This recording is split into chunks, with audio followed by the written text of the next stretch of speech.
এখানে উদাহরণ একে হচ্ছে একটি টাওয়ারের পাদদেশ থেকে ৭৫ মিটার দূরে।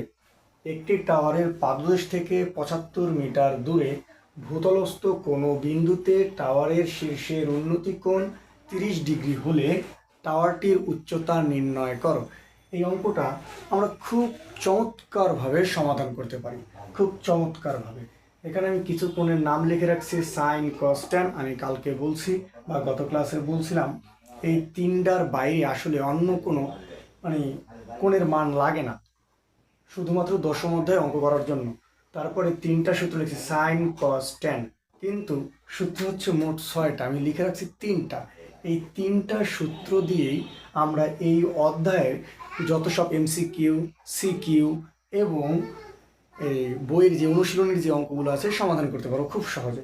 তাহলে দেখি, এখানে হচ্ছে দশম অধ্যায়ের দূরত্ব উচ্চতা উদাহরণ 1। একটি টাওয়ারের পাদদেশ থেকে ৭৫ মিটার দূরে। প্রথমে তোমার কল্পনা করতে হবে একটি টাওয়ার। একটা টাওয়ার আগে আমরা আঁকি। মনে করো এটা একটা টাওয়ার। এটা কি? একটি টাওয়ার। টাওয়ারটা দিই AB। AB AB একটি টাওয়ার।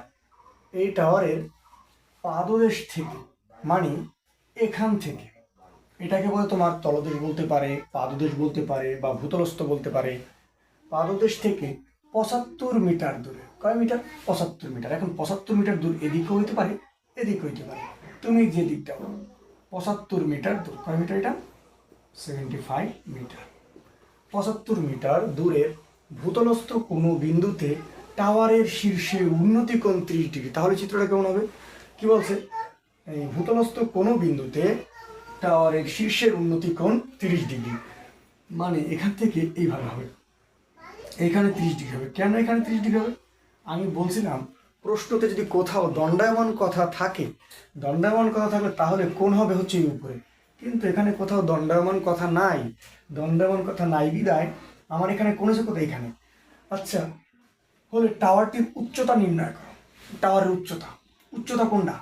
এই যে আমি পাশেই একটা আমার সমকোণী ত্রিভুজ এঁকে রাখছি, এটা হচ্ছে লম্ব। যে লম্ব যেটা না, ওইটা হচ্ছে উচ্চতা। এখানে কোণ যেহেতু এখানে হয়েছে, তাহলে এটা কি আমার লম্ব। এটাকে আমি ধরি কি, মনে করো এইচ। এবি কি? এইচ ধরলাম, মানে উচ্চতা এইচ। আমার উচ্চতা নির্ণয় করতে পারছি, উচ্চতা এইচ। আর এ বি, এটার নাম হচ্ছে সি। তাহলে প্রশ্নটি কি লিখতে পারি? দেখো এখানে এবি, এবিটা কি যেন আমার? উচ্চতা বা লম্ব। এখানে লম্ব সমান এইচ। এই তো কথা, আমরা কি এইচ ধরছি না? এইচ লিখলাম। তারপরে বিসি কি আছে? বিসি হচ্ছে ভূমি। ভূমি বিসি। বিসি হচ্ছে 75 মিটার। ভূমি কি 75 মিটার। এখন আমি কি করতে পারি? আমার হচ্ছে বের করতে বলছে কার মান? উচ্চতার মান। এখন উচ্চতার মান বের করার সময় আমার প্রথমেই লক্ষ্য রাখতে হবে কার মান দেওয়া আছে। আমার ভূমির মান দেওয়া আছে। যদি ভূমির মান দেওয়া থাকে এবং লম্ব বের করতে বলে, এই তিনটার তরুণ একটা সূত্র আমার পড়বে। কোনটা? দেখো, লম্ব এবং ভূমি, এই যে সূত্রটা আছে, লম্ব এবং ভূমি। ট্যান থিটা মানে কি? লম্ব বাই ভূমি। তাহলে লম্ব এবং ভূমি, আমরা এই লম্বের মান কার সাহায্যে বের করবো? এই ট্যান থিটার সাহায্যে বের করবো। তাহলে লিখি, ত্রিভুজ এ বি সি থেকে পাই। তার আগে আরেকটা কাজ, কোণ লেখা নেই। কোণ এ সি বি সমান 30 ডিগ্রি। তাহলে লিখি ত্রিভুজ এ বি সি থেকে পাই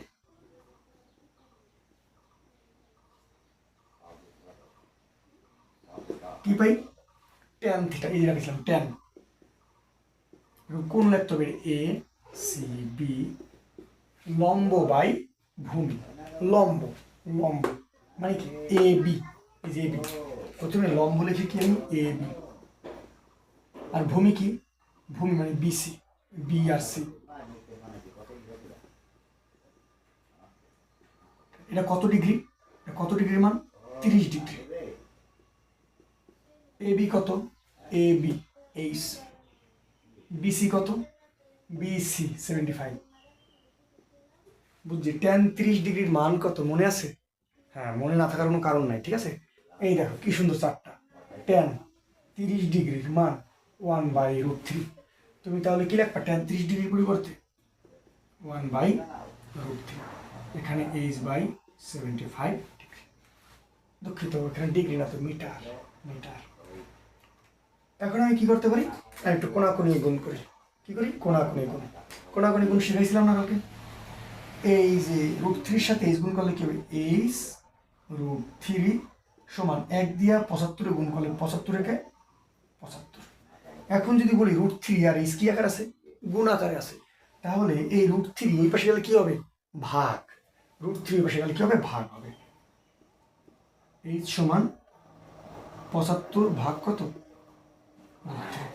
সুতরাং একটু ক্যালকুলেশন করে দাও তো, এত মিটার প্রায়। একটু ক্যালকুলেশন করতে হবে আমার, ক্যালকুলেশনটা করে নিই, দেখি কি আসে রেজাল্টে। এটি হচ্ছে উত্তর, অ্যান্সার।